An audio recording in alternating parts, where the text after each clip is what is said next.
Hello दोस्तों, कैसे हो? आशा करते हैं सभी लोग ज़बरदस्त मस्त होंगे और तैयारी आप लोगों की ज़बरदस्त चल रही होगी। तो हम एक न्यू बुक स्टार्ट कर रहे हैं जो कि भूगोल की है और आपके एग्ज़ाम के लिए काफ़ी इम्पोर्टेंट रहने वाली है। आप किसी भी गवर्नमेंट एग्ज़ाम की तैयारी कर रहे हो जिसमें भूगोल आती है, तो ये बुक आप लोगों के लिए काफ़ी इम्पोर्टेंट रहने वाली है। तो सबसे पहले आप लोगों को बता दें इसमें कितने प्रश्न रहने वाले हैं। तो आपके एग्ज़ाम के लिए इसमें प्रश्न टोटल रखे गए हैं। इस बुक में आप लोग देख सकते हो, यहाँ पर 1 लाख प्रश्न रखे गए हैं जो कि आपके एग्ज़ाम पॉइंट ऑफ व्यू से काफ़ी इम्पोर्टेंट रहने वाली बुक है। तो स्टार्ट करते हैं। अगर वीडियो पसंद आए तो वीडियो को लाइक करें और चैनल को सब्सक्राइब कर लें। अगर आप लोग आईएएस की तैयारी कर रहे हैं, पीसीएस की कर रहे हैं, आरओ की कर रहे हैं, एसएससी की कर रहे हो, यहाँ पर जो एग्ज़ाम दिए गए इनमें से किसी की तैयारी कर रहे हो जिसमें भूगोल आता है, जियोग्राफी आती है, सभी के लिए इम्पोर्टेंट ये बुक रहने वाली है। तो आप लोगों से छोटी सी उम्मीद है कि आप लोग चैनल को सब्सक्राइब करेंगे और वीडियो को लाइक करेंगे। तो इसमें टोटल कितने प्रश्न रखे गए हैं? 1 लाख प्रश्न हैं। भारत का भूगोल, इनमें से किसी भी एग्ज़ाम की तैयारी कर रहे हो तो आपके एग्ज़ाम के लिए इम्पोर्टेंट बुक रहने वाली है। तो आप लोग एक बार इंडेक्स पर नज़र डाल लें क्या क्या इसमें हम पढ़ने वाले हैं। तो आप लोग यहाँ पर नज़र डाल लें। सबसे पहले पढ़ेंगे भारत का सामान्य परिचय, और परिचय के बाद क्या होगा, सामान्य परिचय पढ़ेंगे, प्रादेशिक विभाजन, उसके बाद भारत की भूगर्भीय संरचना, उसके बाद पढ़ने वाले हैं। उसके बाद क्या पढ़ेंगे, भारत की आकृति और प्रदेश, उसके बाद अफवाह तंत्र, अफवाह तंत्र के बाद जलवायु, उसके बाद वनस्पति, मृदा और जीव मंडल, उसके बाद प्राकृतिक आपदा, और उसके बाद पढ़ेंगे भारत का आर्थिक भूगोल जैसे कि कृषि एवं कृषि प्रदेश, उसके बाद भारत की प्रमुख फसलें, पशुपालन, उसके बाद हम लोग पढ़ने वाले हैं जल संसाधन एवं सिंचाई, उसके बाद भारत की बहुउद्देशीय परियोजनाएं, ऊर्जा संसाधन, भारत के खनिज संसाधन, औद्योगिक विकास एवं प्रमुख उद्योग, पर्यटन उद्योग, औद्योगिक प्रदेश, परिवहन, उसके बाद जनसंख्या, जनसंख्या से काफ़ी प्रश्न पूछे जाते हैं एग्जामों में हैं। उसके बाद प्रजातियां, जनजातियां, राज्य एवं केंद्र शासित प्रदेश, भारत के महत्वपूर्ण अनुसंधान एवं केंद्र। उसके बाद पढ़ने वाले हैं विश्व का भूगोल, इसमें ब्रह्मांड, पृथ्वी की उत्पत्ति से संबंधित परिकल्पना, प्लेट विवर्तनिक सिद्धांत, पृथ्वी की गतियां, अक्षांश एवं देशांतर, पृथ्वी की आंतरिक संरचना, भूकंप, सुनामी, ज्वालामुखी, चट्टान, अंतर्जात बल, वलय, भ्रंश और बहिर्जात बल, अपक्षय, अपरदन, पर्वत पठार। उसके बाद पढ़ने वाले हैं मैदान, झील, भूसन्नति, मरुस्थल, द्वीप संधि, जलडमरू, जलमंडल। इस जलमंडल पढ़ने वाले हैं महासागरीय नितल, उच्चावच, महासागरीय तरंग धाराएं, महासागरीय जल में तापमान, लवणता, प्रवाल भित्ति, वायुमंडल। उसके बाद वायुमंडल में भी क्या पढ़ना है, वायुमंडल संगठन, उसके बाद संरचना, उसके बाद वायुमंडल दाब, पवन, आर्द्रता, बरसात, वाताग्रह, चक्रवात और जैव मंडल। तो ये आप लोग देख सकते हो जैव मंडल में क्या क्या पढ़ने वाले हैं, विश्व की मिट्टियाँ, विश्व के प्रमुख वायु क्षेत्र, जल प्रदेश, पारिस्थितिकी तंत्र एवं पारिस्थितिकी। और उसके बाद पढ़ने वाले हैं आर्थिक भूगोल, आर्थिक भूगोल में कृषि, पशुपालन, मत्स्य पालन, विश्व के प्रमुख खनिज संसाधन, विश्व के प्रमुख उद्योग, परिवहन। मानव भूगोल, विश्व का महाद्वीपीय भूगोल, मतलब इसमें जो हमारे महाद्वीप हैं उनको पढ़ेंगे, एशिया महाद्वीप, अफ्रीका, यूरोप, उत्तर अमेरिका, दक्षिण अफ्रीका, ओशनिया महाद्वीप, अंटार्कटिक महाद्वीप, ये सब पढ़ने वाले। उसके बाद जो है विविध में चले जाएंगे, विश्व की नदियाँ, विश्व के देश और उनकी सीमाएं, विश्व के अधीनस्थ क्षेत्र, देशों के पुराने नाम, देशों की राजधानियां।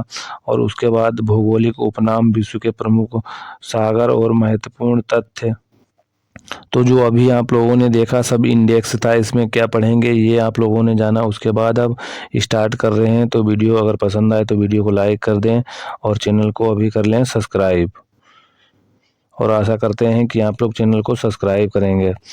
तो सबसे पहले स्टार्ट कर लेते हैं। स्टार्ट हम लोग कहाँ से कर रहे हैं, तो सामान्य परिचय से स्टार्ट कर रहे हैं। भारत का सामान्य परिचय एवं उसका प्रादेशिक विभाजन ये पढ़ने वाले हैं। तो इंडेक्स आप लोगों को हमने दिखा दिया है।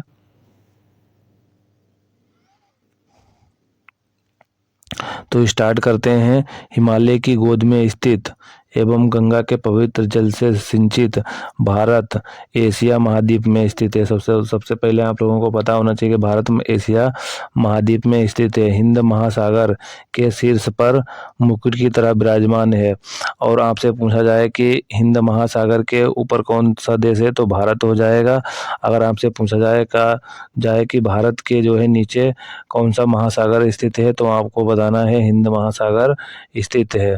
उसके बाद देख लेते भारत, इंडिया, आर्यभट्ट एवं हिंदुस्तान के नाम से प्रसिद्ध विश्व भूमि मंडल के 8 डिग्री 4 मिनट से 37 डिग्री 6 मिनट उत्तरी अक्षांश, ये जो आपको डिग्री दी गई है 8 डिग्री 4 मिनट और से 37 डिग्री 6 मिनट, इसको डिग्री पढ़ा जाता है। तो ये याद रख लें आप लोग, क्या पढ़ा जाता है।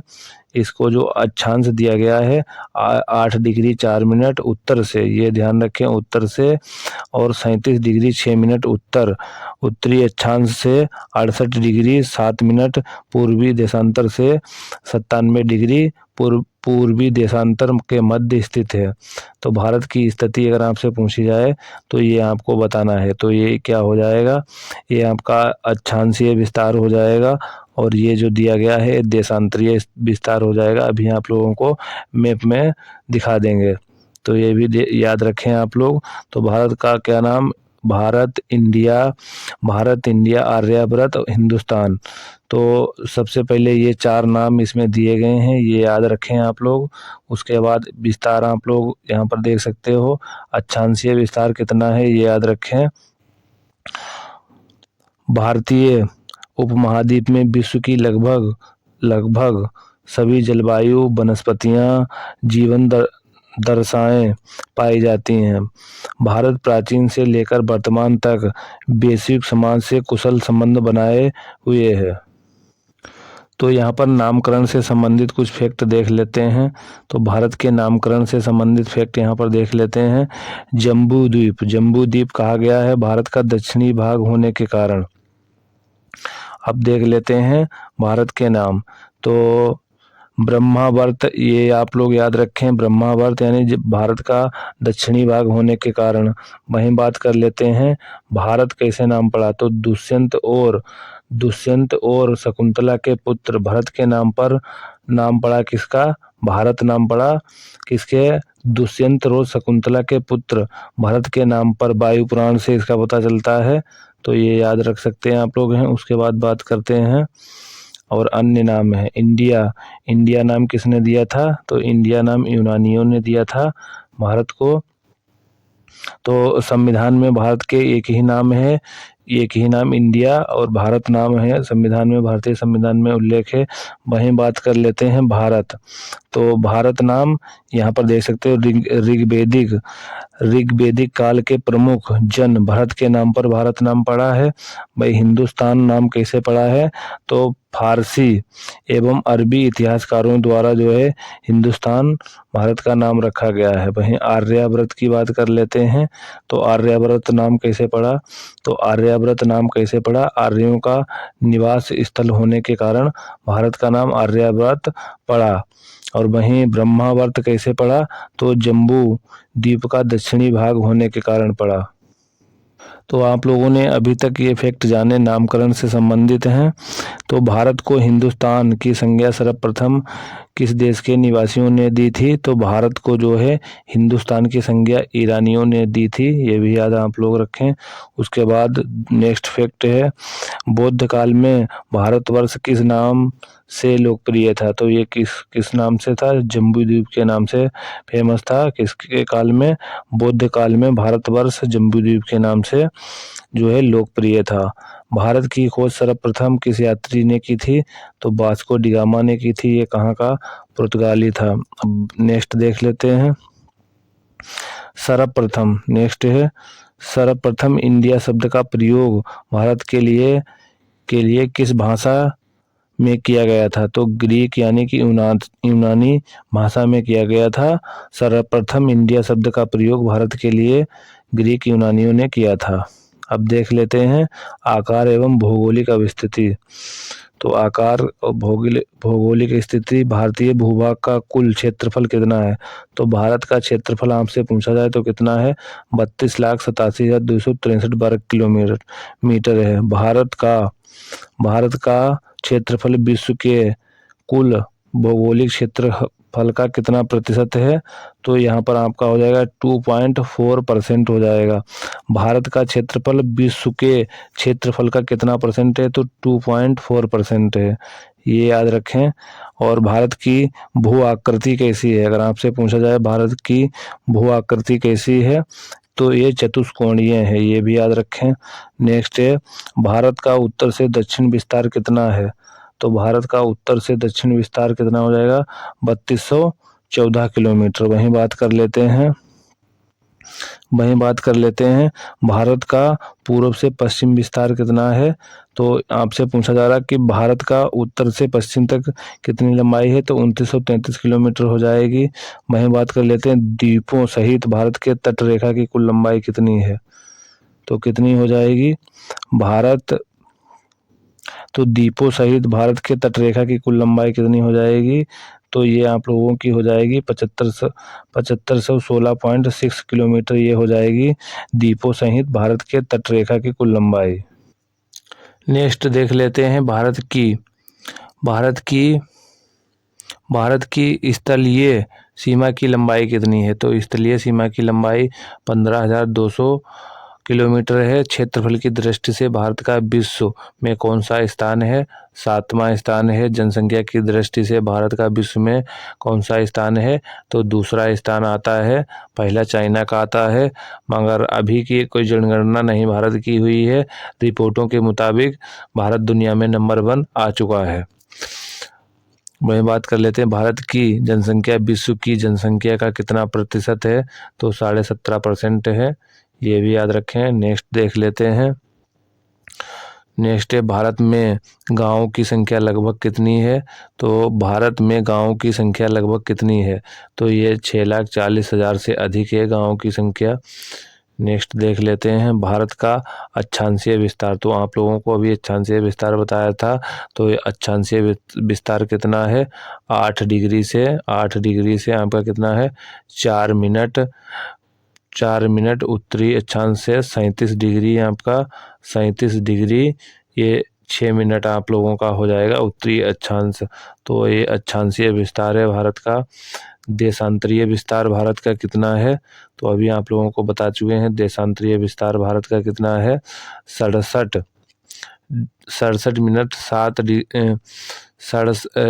डिग्री 7 मिनट से 97 डिग्री 25 मिनट पूर्वी देशांतर भारत का जो है देशांतरीय विस्तार है।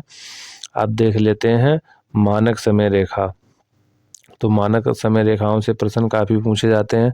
भारत में कितने डिग्री पूर्वी देशांतर रेखा को भारत का मानक समय माना गया है? तो 82.5 डिग्री पूर्वी देशांतर को जो है भारत का मानक समय माना गया है, ये भी याद रखें। 82.5 डिग्री पूर्वी देशांतर रेखा के किस शहर से होकर गुजरती है? तो प्रयागराज के नैनी से होकर ये 82.5 डिग्री गुजरती है। तो अब भारत का मैप देख लेते हैं। तो सबसे पहले आप लोग देखें, ये जो भारतीय मानक समय रेखा है कितने राज्यों से होकर गुजरती है? तो इसे एक बार आप लोग नज़र डाल लें। तो ये 5 राज्यों से होकर गुजरती है भारतीय मानक समय रेखा। और वहीं आप लोगों को अभी बता चुके हैं भारत का जो अक्षांशीय विस्तार और देशांतरीय विस्तार। उत्तर से आप लोगों से अगर लंबाई पूछी जाए भारत की, पूरब से पश्चिम पूछी जाए भारत की लंबाई कितनी है? तो आप लोगों को बताना है पूरब से पश्चिम, तो आपकी हो जाएगी 2933 किलोमीटर आप लोगों की लंबाई हो जाएगी। अगर आप लोगों से पूछा जाए पूरब से पश्चिम। उत्तर से दक्षिण अगर पूछा जाए तो कितनी आप लोगों की हो जाएगी लंबाई भारत की? 3214 किलोमीटर हो जाएगी, ये भी आप लोग याद रखें। जो उत्तर से दक्षिण अगर पूछी जाए तो 82.5 डिग्री पूर्वी देशांतर भारतीय मानक समय रेखा है, कितने राज्यों से गुजरती है? तो आपकी ये 5 राज्यों से गुजरती है। कौन कौन से 5 राज्य हैं। सबसे पहले ऊपर देख सकते हो उत्तर प्रदेश है, उसके बाद छत्तीसगढ़ आ जाता है, छत्तीसगढ़ के बाद यहाँ पर हल्की सी मध्य प्रदेश से गुजरती है और उसके बाद उड़ीसा और आंध्र प्रदेश। तो ये 5 राज्य आप लोगों को याद रखना है। भारतीय मानक समय रेखा कितनी है, 82.5 डिग्री, और कितने राज्यों से गुजरती है, उत्तर प्रदेश, मध्य प्रदेश, छत्तीसगढ़, उड़ीसा और आंध्र प्रदेश, 5 राज्यों से भारतीय मानक समय रेखा गुजरती है। नेक्स्ट देख लेते हैं। नेक्स्ट क्या, भारतीय मानक समय रेखा। भारतीय मानक समय रेखा ग्रीनविच मध्य 0 देशांतर से कितना आगे है। तो ग्रीनविच से यानी कि GMT से भारत कितना आगे है, तो 5.5 घंटा आगे है, ये भी याद रखें, 5 घंटा 30 मिनट। भारतीय मानक समय रेखा या मयोत्तर रेखा कितने भारतीय राज्यों से होकर गुजरती है। तो अभी आप लोगों को बता चुके हैं, 5 राज्यों से गुजरती है, उत्तर प्रदेश, मध्य प्रदेश, छत्तीसगढ़, उड़ीसा और आंध्र प्रदेश, 5 राज्यों से भारतीय मानक समय रेखा गुजरती है। कर्क रेखा देख लेते हैं। कर्क रेखा, कर्क रेखा तो विषुवत रेखा के उत्तर में स्थित कर्क रेखा। कर्क रेखा क्या है, विषुवत रेखा।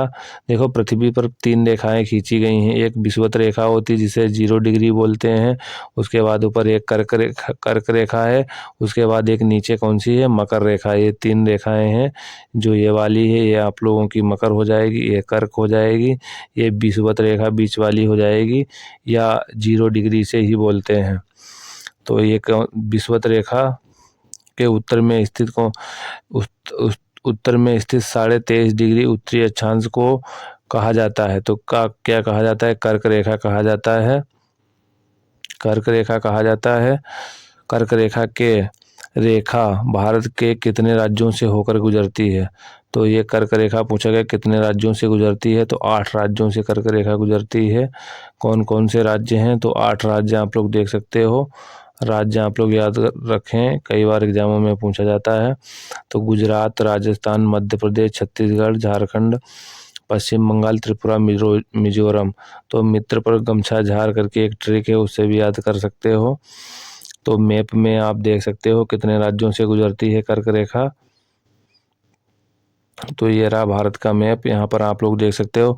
सबसे पहले गुजरात से मध्य प्रदेश, और यहाँ पर राजस्थान, गुजरात, राजस्थान, मध्य प्रदेश, झारखंड, छत्तीसगढ़, झारखंड, पश्चिम बंगाल, त्रिपुरा, मिजोरम, ये 8 राज्यों से कर्क रेखा गुजरती है। तो इसको ध्यान से आप लोग देख लें किन राज्यों से गुजरती है। सबसे पहले गुजरात, राजस्थान, मध्य प्रदेश, छत्तीसगढ़ और आपकी झारखंड, पश्चिम बंगाल, त्रिपुरा, मिजोरम, 8 राज्यों से कर्क रेखा गुजरती है। कौन कौन से हो जाएंगे, गुजरात, राजस्थान, मध्य प्रदेश, छत्तीसगढ़, झारखंड, पश्चिम बंगाल, त्रिपुरा, मिजोरम। तो कर्क रेखा जरूर याद रखें। नेक्स्ट देख लेते हैं। नेक्स्ट क्वेश्चन देख लेते हैं। कर्क रेखा भारत के कितने पड़ोसी देश से होकर गुजरती है। तो एक सिर्फ बांग्लादेश से गुजरती है। यहाँ पर देख सकते हो, यहाँ पर देख सकते हो बांग्लादेश, यहाँ पर ये रहा, इससे गुजरती है पड़ोसी देश से। नेक्स्ट देख लेते हैं, मानक समय रेखा एवं कर्क रेखा किस राज्य में एक दूसरे को आपस में काटती हैं। तो कहाँ काटती हैं, मानक समय रेखा, कर्क रेखा, ये कहाँ, छत्तीसगढ़ में काटती हैं। ये भी याद रखें आप लोग। मानक समय रेखा और कर्क रेखा ये कहाँ पर काटती हैं, ये छत्तीसगढ़ में यहाँ पर काटती हैं। तो ये याद रखें आप लोग। नेक्स्ट देख लेते हैं, कर्क रेखा राजस्थान के किन 2 जिलों से होकर गुजरती है। तो राजस्थान के 2 जिलों से, एक तो है डूंगरपुर और बांसवाड़ा से गुजरती है। नेक्स्ट देख लेते हैं अब, नेक्स्ट देख लेते हैं कर्क रेखा। कर्क रेखा के निकटतम स्थित भारतीय नगर। तो सबसे पहले आपको क्या याद रखना, नगर ही याद रखें आप। और अगर यहाँ पर अक्षांशीय विस्तार याद करने की कोई ज़रूरत नहीं है, तो यहाँ पर शहर ही पूछा जाएगा। नगर तो कलकत्ता है, कोलकाता, उसके बाद आइजोल, अगरतला और उज्जैन। ये क्या हैं, ये आप लोग सीरियल से याद रखें। ये क्या है, कर्क रेखा के निकटतम भारतीय नगर हैं। कलकत्ता हो जाएगा, आइजोल हो जाएगा, अगरतला और उज्जैन। ये अक्षांश आपको याद करने की ज़रूरत नहीं है।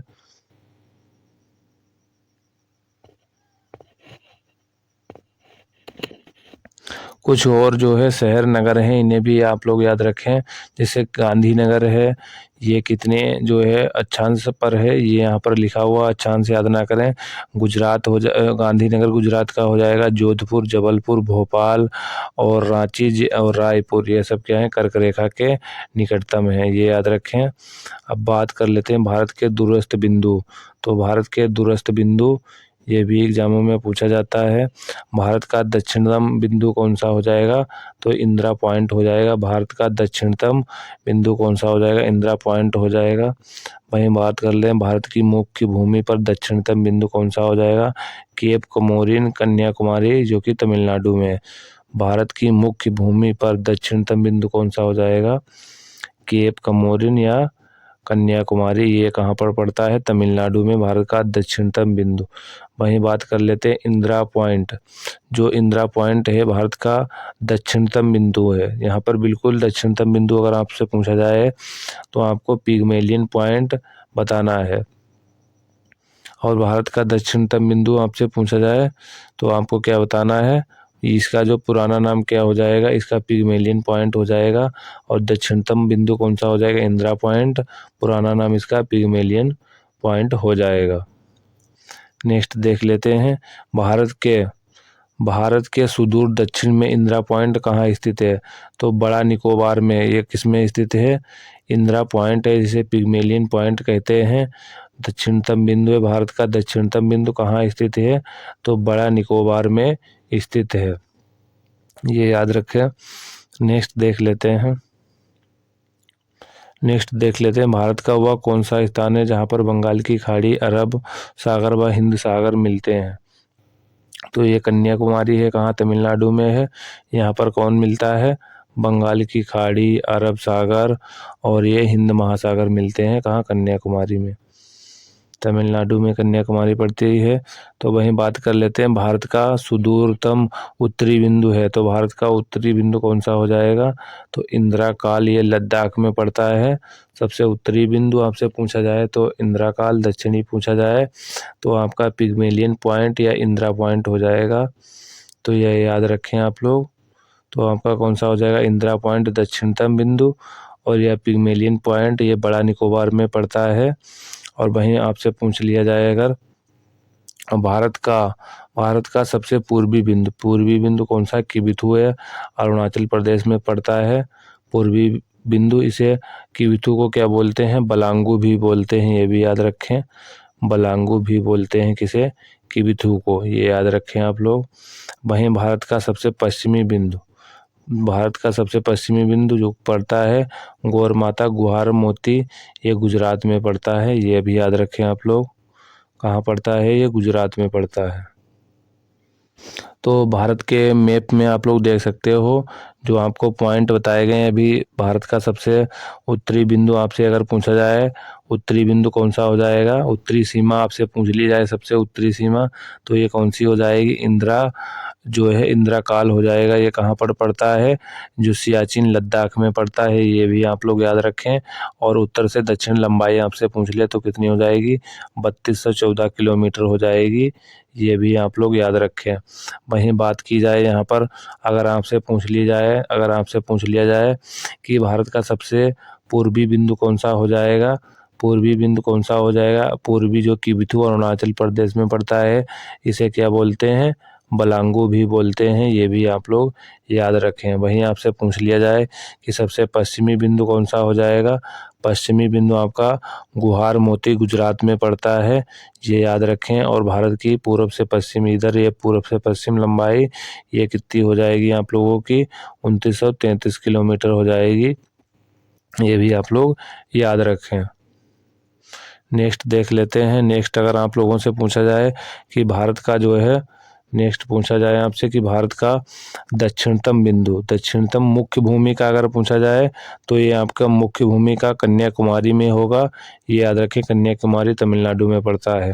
अगर वहीं बात की जाए भारत का दक्षिणतम बिंदु, मुख्य भूमि ना कहे कि दक्षिणतम बिंदु, तो ये इंदिरा पॉइंट हो जाएगा, ग्रेट निकोबार में पड़ता है, इसे याद रखें। बड़ा निकोबार भी इसे कहा जाता है। नेक्स्ट देख लेते हैं भारत के पड़ोसी। तो भारत के पड़ोसी देश, तो सबसे पहले याद रखें भारत की स्थलीय सीमा कितने देशों के साथ लगती है। भारत की स्थलीय यानी कि ज़मीनी सीमा कितने देशों के साथ लगती है, तो ये हो जाएगी 7 देशों के साथ लगती है। तो महत्वपूर्ण कुछ फैक्ट हैं, ये भी याद रख लें आप लोग। महत्वपूर्ण तथ्य क्या है तो देख लेते। देश की सीमाएं प्राकृतिक एवं मानव निर्मित दोनों प्रकार की हैं। तो यहाँ पर देख सकते हो जो भारत की जो देश भी कोई भी देश होती है उसकी सीमाएं प्राकृतिक होती हैं और मानव निर्मित सीमाएं दो प्रकार की होती हैं। पहला फैक्ट, भारत की स्थानीय सीमाएं उत्तर पश्चिम में अफगानिस्तान और पश्चिम में पाकिस्तान और उत्तर में चीन नेपाल और उत्तर पूर्व में भूटान, पूर्व में बांग्लादेश और म्यांमार के साथ लगी हुई हैं। तो ये भी आप लोग याद रखें किसके किसके साथ सीमा भारत की लगी हुई है। पाकिस्तान के साथ सीमा पश्चिम में लगी है। वही बात कर लेते हैं उत्तर पश्चिम में अफगानिस्तान के साथ लगी है। वहीं उत्तर पश्चिम में अगर पूछा जाए तो अफगानिस्तान और पश्चिम में पाकिस्तान, चीन और नेपाल, उत्तर में चीन और नेपाल के साथ, उत्तर पूर्व में भूटान के साथ और पूर्व में बांग्लादेश और म्यांमार के साथ सीमा भारत की लगी हुई है। दक्षिण में दो पड़ोसी द्वीपीय राष्ट्र हैं, श्रीलंका और मालदीव स्थित हैं। तो दक्षिण में कौन कौन हो जाएंगे, तो दक्षिण में हो जाएंगे कौन कौन से, तो ये हो जाएगा राष्ट्र श्रीलंका और मालदीव दक्षिण में स्थित हैं। वहीं बात कर लेते हैं पाकिस्तान, नेपाल, भूटान, बांग्लादेश, म्यांमार। भारत को भारतीय उपमहाद्वीप के अंतर्गत शामिल किया जाता है। तो भारतीय उपमहाद्वीप में किसको किसको शामिल किया जाता है, पाकिस्तान, नेपाल, भूटान, बांग्लादेश, म्यांमार, भारत को भारतीय उपमहाद्वीप के अंतर्गत शामिल किया जाता है। तो ये कौन कौन, 1 2 3 4 5 6, तो यहाँ पर ये सभी किसके अंतर्गत आ जाते हैं, तो भारतीय उपमहाद्वीप के अंतर्गत ये सभी देश आ जाते हैं, ये भी याद रखें। तो कुछ फैक्ट देखें यहाँ पर, भारत की सबसे लंबी स्थलीय सीमा यानी कि ज़मीनी सीमा सबसे लंबी किसके साथ लगती है, तो ये बांग्लादेश के साथ सबसे ज़्यादा सीमा लगती है। स्थलीय या ज़मीनी सीमा बोल सकते हो इसे। तो बांग्लादेश के साथ लगती है 4096.7 किलोमीटर लगती है। वहीं देख लेते हैं सबसे छोटी सीमा किसके साथ लगी हुई है, तो अफगानिस्तान के साथ 106 किलोमीटर की भारत की सीमा लगी हुई है। वह कौन सा भारतीय राज्य हो जो 3 तरफ से बांग्लादेश से घिरा हुआ है, त्रिपुरा राज्य है। किस भारतीय राज्य की अधिकतम सीमा म्यांमार से स्पर्श करती है, तो अरुणाचल प्रदेश की। सबसे पहले याद रखें आप लोग, किस भारतीय राज्य की अधिकतम सीमा म्यांमार से स्पर्श करती है, तो अरुणाचल प्रदेश की सबसे ज़्यादा सीमा स्पर्श करती है किसके साथ, म्यांमार के साथ। नेक्स्ट देख लेते हैं, भारत के किस पड़ोसी देश को लैंड ऑफ थंडर बोल्ट के नाम से जाना जाता है, तो ये किसको जाना जाता है, भूटान को। क्या बोला था, लैंड ऑफ थंडर बोल्ट के नाम से जाना जाता है, तो भूटान को जाना जाता है। नेक्स्ट देख लेते हैं, भारत एवं पाकिस्तान के मध्य सीमा रेखा एक उदाहरण है, तो कैसा उदाहरण है ये, तो ये अध्यारोपित एक उदाहरण है। भारत पाकिस्तान के मध्य सीमा रेखा का एक उदाहरण है, तो अध्यारोपित है। तो यहाँ पर देख सकते हो किस देश के साथ कितनी सीमा लगी है, ध्यान से देखें। तो भारत के सीमावर्ती देश, तो सबसे पहले देख सकते हो यहाँ पर जो है हल्की सी सीमा लगी हुई किसके साथ, अफगानिस्तान के साथ। थोड़ा इसे नीचे कर देते हैं, तो यहाँ पर देख सकते हो ये हल्की सी सीमा यहाँ पर लगी है। ये जो कश्मीर है इधर वाला, ये कटा हुआ जिसे पाकिस्तान अपना मानता है, इसी की सीमा लगी हुई है। तो कितनी सीमा लगी हुई है, 106 किलोमीटर सबसे कम सीमा लगी है अफगानिस्तान के साथ। वहीं यहाँ पर आप लोग देख सकते हो पाकिस्तान के साथ ये यहाँ तक ये सीमा लगी हुई है। ये कितनी सीमा लगी हुई है पाकिस्तान के साथ, 3323 किलोमीटर। यहाँ पर 3323 किलोमीटर पाकिस्तान के साथ भारत अपनी सीमा बाउंड्री साझा करता है। वहीं बात कर लेते हैं चीन के साथ कितनी सीमा लगी हुई है, तो चीन के साथ 3488 किलोमीटर सीमा लगी हुई है। नेपाल के साथ कितनी भारत की सीमा लगी है, तो नेपाल के साथ लगी है 1751 किलोमीटर। वहीं बात कर लेते हैं भूटान के साथ 699 किलोमीटर की सीमा लगी हुई है। वहीं बात कर लेते हैं बांग्लादेश के साथ कितनी सीमा लगी है, तो बांग्लादेश के साथ लगी है कितनी लगी है 4096.7 किलोमीटर, जो कि सर्वाधिक सीमा साझा होती है किसके साथ, बांग्लादेश के साथ। और वहीं बात कर लेते हैं म्यांमार के साथ कितनी सीमा लगती है, तो ये लगती है 1643 किलोमीटर। ये भी याद रखें, किसके साथ, म्यांमार के साथ इतनी साझा सीमा लगती है। एक बार रिकॉल कर लेते हैं दोबारा, तो अफगानिस्तान के साथ 4096 किलोमीटर सीमा लगती है। वहीं बात कर लेते हैं पाकिस्तान के साथ 3323 किलोमीटर सीमा लगती है। चाइना के साथ हमारी कितनी सीमा लगती है, 3488 किलोमीटर। नेपाल के साथ 1751 किलोमीटर। भूटान के साथ 699 किलोमीटर। और वहीं बांग्लादेश के साथ 96.7 किलोमीटर की सीमा लगती है। 4096.7 किलोमीटर की सीमा बांग्लादेश के साथ। और वहीं बात कर लेते हैं म्यांमार के साथ 1643 किलोमीटर की सीमा लगती है। तो ये मैप आप लोग देख सकते हो, इसको कितनी किसके साथ सीमा लगती है। वहीं बात कर लेते हैं मतलब किसके साथ किस राज्य की सीमा लगती है, ये भी आप लोगों को बताने वाले हैं। तो देख लेते हैं किसके साथ किस राज्य की। तो सबसे पहले देखते हैं बांग्लादेश के साथ भारत के कितने राज्यों की सीमा लगती है। तो पहला पश्चिम बंगाल हो गया, दूसरा कौन सा यहाँ पर हल्का देख सकते हो, असम हो गया, मेघालय हो गया, त्रिपुरा हो गया और मिजोरम हो गया। तो बांग्लादेश के साथ भारत के कितने राज्यों की सीमा लगती है, 5 राज्यों की। कौन कौन से 5 राज्य हैं, यहाँ पर आप लोग मैप देख लें। तो पहला पश्चिम बंगाल हो गया, दूसरा असम हो गया, यहाँ पर असम की सीमा लगती है। असम की सीमा मेघालय हो गया, उसके बाद त्रिपुरा हो गया, मेघालय के बाद त्रिपुरा हो गया, उसके बाद मिजोरम हो गया। तो ये कितने 5 राज्यों की सीमा लगती है किसके, बांग्लादेश के साथ। बांग्लादेश के साथ भारत की कितनी सीमा लगती है, 4096.7 किलोमीटर। राज्यों की सीमा की बात की जाए तो 5 राज्यों की सीमा लगती है। वहीं बात कर लेते हैं भूटान के साथ। भूटान के साथ कितनी सीमा लगती शेयर होती है, तो भूटान ये देख सकते हो कितनी सीमा लगती है, 4096 सॉरी गाइस, भूटान के साथ 699 किलोमीटर की सीमा लगती है। राज्यों की बात कर लेते हैं, पहला अरुणाचल प्रदेश हो गया, दूसरा असम हो गया और इधर सिक्किम हो गया। सिक्किम के बाद यहाँ पर देख सकते हो ये जो पश्चिम बंगाल की सीमा लगती है भूटान के साथ। तो कितने कितने राज्य सीमा साझा करते हैं भूटान के साथ, तो 4 राज्य, असम, अरुणाचल प्रदेश, सिक्किम और वहीं बात कर लेते हैं पश्चिम बंगाल। तो 4 राज्य सीमा साझा करते हैं भूटान के साथ। और वहीं बात कर लेते हैं बांग्लादेश के साथ, 5 राज्य सीमा साझा करते हैं। अब वहीं बात कर लेते हैं कि म्यांमार के साथ भारत के कितने राज्यों की सीमा लगती है।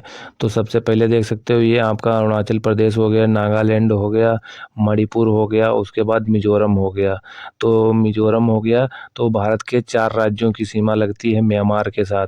और म्यांमार के साथ भारत की कुल सीमा कितनी लगती है, 1643 किलोमीटर की सीमा लगती है, ये याद रखें। और 4 राज्यों की, तो यहाँ पर देख सकते हो मिजोरम, मणिपुर, नागालैंड और अरुणाचल प्रदेश, 4 राज्यों की सीमा लगती है, ये भी याद रखें आप लोग। तो मैप में देख रहे होगे तो आपके समझ में भी आ रहा होगा, मिजोरम, मणिपुर, नागालैंड और यहाँ पर अरुणाचल प्रदेश। वहीं बात कर लेते हैं बांग्लादेश के साथ 5 राज्यों की, भूटान के साथ 4 राज्यों की सीमा लगती है।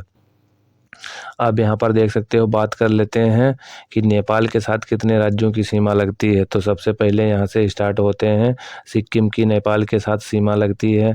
वहीं बात कर लेते हैं पश्चिम बंगाल की लगती है, बिहार की लगती है, उत्तर प्रदेश की लगती है और उत्तराखंड की लगती है। तो यहाँ पर देख सकते हो कितने राज्य हो गए हैं, 1 हो गया, 2 हो गया, 3, 4, 5 राज्यों की सीमा लगती है नेपाल के साथ। भारत के कितने राज्यों की सीमा लगती है, सॉरी गाइज, भारत के कितने राज्यों की सीमा लगती है नेपाल के साथ, 5 राज्यों की सीमा लगती है। उत्तर प्रदेश, बिहार हो गया और यहाँ पर बिहार हो गया, पश्चिम बंगाल हो गया है, सिक्किम हो गया है। तो 5 राज्यों की सीमा लगती है।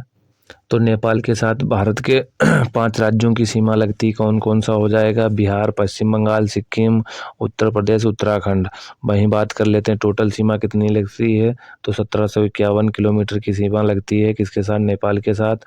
और बांग्लादेश के साथ 5 राज्यों की सीमा लगती है, म्यांमार के साथ 4 राज्यों की सीमा लगती है, भूटान के साथ 4 राज्यों की सीमा लगती है। वहीं बात कर लेते हैं कि अब चाइना के साथ कितने राज्यों की सीमा लगती है भारत के। तो सबसे पहले मैप देख लेते हैं। मैप में आप लोग देख सकते हैं अरुणाचल प्रदेश की लगती है, सिक्किम की लगती है, वहीं उत्तराखंड की लगती है और यहाँ पर हिमाचल प्रदेश की लगती है। तो अगर आप लोग देखेंगे तो 4 राज्यों की सीमा लगती है और यहाँ पर लद्दाख केंद्र शासित प्रदेश है। तो अगर आप लोग राज्य मानेंगे तो 5 राज्य हो जाएंगे, वैसे 4 राज्य और जो है एक केंद्र शासित प्रदेश की सीमा लगती है। तो हम मान सकते हैं टोटल 5 राज्यों की सीमा जो है चीन के साथ लगती है। और भारत चीन के साथ कितनी सीमा साझा करता है? 3488 किलोमीटर की सीमा साझा करता है। अब बात कर लेते हैं, चाइना को भी हमने ख़त्म कर दिया है। अब इधर देख लेते हैं, चाइना ख़त्म हो गया, भूटान ख़त्म हो गया, नेपाल भी ख़त्म हो गया और बांग्लादेश और म्यांमार भी ख़त्म कर दिया है। अब बात कर लेते हैं नल्ला पाकिस्तान के साथ कितनी राज्यों की सीमा लगती है। तो सबसे पहले यहाँ पर स्टार्ट कर लेते हैं, हम यहाँ से आते हैं। गुजरात हमारा हो गया, सबसे पहले गुजरात की सीमा लगती है। तो यहाँ पर आप लोग देख सकते हैं गुजरात, राजस्थान और पंजाब, यहाँ पर ये हो जाएगा क्या? जम्मू कश्मीर हो जाएगा। तो अगर पाकिस्तान के साथ देखा जाए तो भारत के 3 राज्य हो जाएंगे और 2 केंद्र शासित प्रदेश हो जाएंगे, जम्मू और लद्दाख। तो अगर देखा जाए तो 3 राज्यों की सीमा लगती है और 2 केंद्र शासित प्रदेशों की सीमा लगती है। अगर वहीं बात की जाए अफ़गानिस्तान के साथ, तो अफ़गानिस्तान के साथ सिर्फ किसकी सीमा लगती है? तो अफ़गानिस्तान के साथ सिर्फ सीमा लगती है किसकी? अफ़गानिस्तान के साथ सिर्फ सीमा लगती है लद्दाख की। तो यहाँ पर हमने भारत के सीमावर्ती देशों को देख लिया किसके साथ कितनी सीमा लगती है। तो नेक्स्ट दोबारा देख लेते हैं भारत की अंतर्राष्ट्रीय सीमा की लंबाई व समृद्ध राज्य। तो सबसे पहले आप लोगों को हम बता चुके हैं कि बांग्लादेश के साथ किसके साथ कितनी सीमाएं लगती हैं राज्यों की। तो दोबारा रिपीट कर देते हैं, बांग्लादेश के साथ भारत की सीमा कितनी लगती है? 4096.7 किलोमीटर लगती है। 5 राज्यों की लगती है बांग्लादेश। बांग्लादेश हो जाएगा आपका, मेघालय हो जाएगा, मिजोरम हो जाएगा, त्रिपुरा और असम, ये 5 राज्यों की सीमा लगती है। तो किसकी किसकी लगती है? पश्चिम बंगाल हो जाएगा, असम हो जाएगा, मेघालय, त्रिपुरा, मिजोरम, 5 राज्यों की सीमा लगती है। बांग्लादेश के साथ वहीं चीन के साथ कितनी सीमा लगती है? चीन के साथ भारत की 3488 किलोमीटर की सीमा लगती है। तो किसकी लगती है? 4 राज्यों की हो जाएगी, एक सिक्किम आपका हो जाएगा, अरुणाचल प्रदेश हो जाएगा, वहीं उत्तराखंड, हिमाचल प्रदेश और एक केंद्र शासित प्रदेश हो जाएगा लद्दाख। तो अगर टोटल बात की जाए तो 5 राज्यों की सीमा लगती है। वहीं बात कर लेते हैं तीसरे देश की, बात करते हैं यहाँ पर पाकिस्तान के साथ 3323 किलोमीटर सीमा लगती है। गुजरात, राजस्थान, पंजाब हो जाएगा और 2 केंद्र शासित प्रदेशों को शामिल कर लिया जाए, जम्मू कश्मीर और लद्दाख। तो ये दोनों यूटी हैं, केंद्र शासित प्रदेश हैं। तो अगर टोटल बात की जाए 3 राज्य हो जाएंगे, 2 यूटी, तो 5 राज्यों की सीमा लगती है। वहीं बात कर लेते हैं एग्जाम में फिलहाल जैसे भी आए आप वहाँ पर ऑप्शन के अकॉर्डिंग क्वेश्चन को करें। देख लेते हैं नेपाल के साथ कितने राज्यों की सीमा लगती है?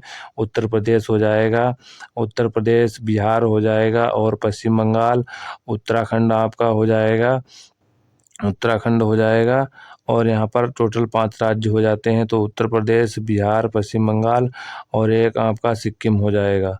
तो टोटल 5 राज्यों की सीमा लगती है, कितनी लगती है? 1751 किलोमीटर लगती है। वहीं म्यांमार के साथ देख लेते हैं, तो म्यांमार के साथ 1643 किलोमीटर की सीमा लगती है। अरुणाचल प्रदेश हो जाएगा, अरुणाचल प्रदेश, मणिपुर, नागालैंड, मिजोरम, 4 राज्यों की सीमा लगती है म्यांमार के साथ। वहीं बात कर लेते हैं भूटान के साथ कितने राज्यों की सीमा लगती है? तो पश्चिम बंगाल हो गया, असम हो गया और अरुणाचल प्रदेश, 4 राज्यों की सीमा लगती है। वहीं बात कर लेते हैं अफ़गानिस्तान के साथ अकेले लद्दाख की लगती है। तो भारत अपनी जो है भारत की सीमा 7 पड़ोसी देशों के साथ लगती है, ये भी याद रखें। और ये देश और राज्य हमने बता दिए हैं। वहीं बात कर लेते हैं भारत की जो कुल सीमा है कितनी लगती है? 15,106 किलोमीटर लगती है, 6.7 किलोमीटर लगती है। 15,106.7 किलोमीटर की सीमा साझा करता है अपनी, ये स्थलीय सीमा है जो अपनी भारत साझा करता है, ये भी याद रखें। देख लेते हैं भारत के राज्यों एवं केंद्र शासित प्रदेशों से संबंधित प्रश्न। तो क्या है यहाँ पर, भारत में कुल राज्य कितने हैं? 28 राज्य हैं, 8 केंद्र शासित प्रदेश हैं। ये भी याद रखें आप लोग, 28 राज्य हैं, 8 केंद्र शासित प्रदेश। इतना तो आप सभी लोगों को पता ही होगा। नेक्स्ट देख लेते हैं, क्षेत्रफल की दृष्टि से भारत के 4 बड़े राज्य। तो क्षेत्रफल की दृष्टि से सबसे बड़ा राजस्थान है, उसके बाद मध्य प्रदेश आता है, महाराष्ट्र चौथे नंबर पर, उत्तर प्रदेश का नंबर आता है क्षेत्रफल की दृष्टि से। वहीं बात कर लेते हैं जनसंख्या की दृष्टि से भारत के 4 बड़े राज्य कौन कौन से हो जाएंगे। सबसे ज़्यादा उत्तर प्रदेश 19.98 करोड़, यानी कि कम से कम 20 करोड़ के करीब आबादी उत्तर प्रदेश की अकेले है। और अभी 2011 की जनगणना हुई थी, और जबकि होनी कब थी, 21 में होनी थी, वो नहीं हो पाई। तो वहीं बात कर लेते हैं जनसंख्या के मामले में महाराष्ट्र दूसरे नंबर पर आता है, बिहार तीसरे नंबर पर आता है। तो सर्वाधिक आबादी देख सकते हो उत्तर प्रदेश की, फिर महाराष्ट्र की, फिर बिहार की, चौथे नंबर पर पश्चिम बंगाल की आ जाती है। ये जनगणना 2011 के अनुसार ये क्षेत्रफल और ये जनसंख्या है। वहीं बात कर लेते हैं जनसंख्या की क्षेत्रफल की दृष्टि से सबसे छोटा राज्य कौन सा हो जाएगा। तो गोवा हो जाएगा। सबसे बड़ा राज्य क्षेत्रफल की दृष्टि से तो ये कौन सा, राजस्थान हो जाएगा। वहीं बात कर लेते हैं कि जनसंख्या की दृष्टि से भारत का सबसे छोटा राज्य कौन सा हो जाएगा। ये सिक्किम हो जाएगा। कौन सा सबसे छोटा राज्य हो जाएगा जनसंख्या की दृष्टि से, सिक्किम है। तो ये भी आप लोग याद रखें, कितनी जनसंख्या है, तो ये भी आप लोग याद रख सकते हैं। नेक्स्ट देख लेते हैं, भारत में स्थलरुद्ध राज्यों की संख्या कितनी है। तो स्थलरुद्ध राज्यों की संख्या कितनी है, तो ये 20 हो जाएगी, इसका राइट आंसर हो जाएगा। नेक्स्ट देख लेते हैं, वह कौन सा भारतीय राज्य है जिसकी सीमा सर्वाधिक राज्यों से जुड़ी हुई है। तो उत्तर प्रदेश है, 8 राज्यों 1 केंद्र शासित प्रदेश से लगी हुई है। तो देख लेते हैं उत्तर प्रदेश से संलग्न राज्य कौन कौन से हैं। तो हरियाणा हो गया, राजस्थान, मध्य प्रदेश, छत्तीसगढ़, झारखंड, बिहार हो जाएगा, हिमाचल और उत्तराखंड, दिल्ली एक ये केंद्र शासित प्रदेश है। तो टोटल 8 राज्य केंद्र शासित प्रदेशों की सीमा लगती है यूपी से। नेक्स्ट देख लेते हैं, वह कौन सा एकमात्र जिला है जो सर्वाधिक राज्यों की सीमा को स्पर्श करता है। तो उत्तर प्रदेश का सोनभद्र जो जिला है वो 4 राज्यों के साथ सीमा अपनी बनाता है। ये भी याद रख रहे हैं आप लोग, 4 राज्यों के साथ सीमा साझा करता है। नेक्स्ट देख लेते हैं 4 राज्य कौन कौन से हो जाएंगे। एक तो बिहार हो जाएगा, और छत्तीसगढ़ हो जाएगा, मध्य प्रदेश हो जाएगा। तो उत्तर प्रदेश का एकमात्र जिला सोनभद्र 4 राज्यों के साथ सीमा साझा करता है। बिहार हो जाएगा, छत्तीसगढ़, झारखंड और मध्य प्रदेश के साथ अपनी सीमा साझा करता है। इसे भी याद रख सकते हो। उत्तर प्रदेश किस भारतीय राज्य में सर्वाधिक जिले हैं। तो सबसे ज़्यादा जिला किसके हैं, उत्तर प्रदेश के हैं, टोटल 75 जिले हैं। अब बात कर लेते हैं भारत के तटीय राज्य केंद्र शासित प्रदेश एवं तटरेखा की लंबाई। तो अंडमान निकोबार द्वीप समूह की तो कितनी सीमा लगती है, तटीय सीमा सबसे ज़्यादा लगती है, 1962 किलोमीटर की सीमा लगती है। वहीं गुजरात की कितनी लगती है, 1214 किलोमीटर सीमा लगती है। तो अगर आपसे पूछा जाए तो ये तो हो जाएगा अपना केंद्र शासित प्रदेश जिसकी सर्वाधिक सीमा लगती है। केंद्र शासित प्रदेश अंडमान निकोबार की अगर राज्यों में पूछा जाए तो सबसे ज़्यादा किसकी लगती है, तो ये गुजरात की लगती है, 1214 किलोमीटर। तो यही याद रखें आप, राज्यों में पूछा जाए तो आपकी हो जाएगा 1962 किलोमीटर लगती है अंडमान निकोबार की, और राज्यों में पूछा जाए तो गुजरात की सबसे ज़्यादा, उसके बाद आंध्र प्रदेश आता है। ये 2 ही याद रखें, ज़्यादा याद करने की ज़रूरत नहीं है। वहीं बात कर ली जाए कि तटीय सीमा के लगती है, तटीय सीमा कुल कितनी लगती है। तो ये तटीय कुल सीमा की बात की जाए 7516.6 किलोमीटर की सीमा लगती है। अगर आपसे राज्यों में पूछी जाए सबसे कम सीमा किसकी लगती है राज्यों में, तो ये हो जाएगी गोवा की, सॉरी गाइस, सबसे ज़्यादा गोवा की, राज्यों में गुजरात की। और दूसरे नंबर पर सीमा किसकी सबसे ज़्यादा लगती है समुद्री सीमा, तो ये हो जाएगा आपका आंध्र प्रदेश। पहला हो जाएगा गुजरात, दूसरा आंध्र प्रदेश राज्य और सबसे कम गोवा की। और अगर आपसे पूछ लिया जाए केंद्र शासित प्रदेशों में सबसे ज़्यादा अंडमान निकोबार की लगती है, और वहीं बात की जाए सबसे ज़्यादा कम किसकी लगती है, तो यूटी में सबसे कम लगती है पुडुचेरी की। पुडुचेरी की कितनी लगती है, 30.6 किलोमीटर। नेक्स्ट देख लेते हैं, नेक्स्ट क्या है, मध्य प्रदेश का वह कौन सा जिला है जो गुजरात व राजस्थान दोनों की सीमा को स्पर्श करता है। तो ये आप लोग याद रखें, इम्पोर्टेंट क्वेश्चन है। झाबुआ जिला है जो गुजरात और राजस्थान दोनों की सीमा को स्पर्श करता है, किसका, मध्य प्रदेश राज्य का।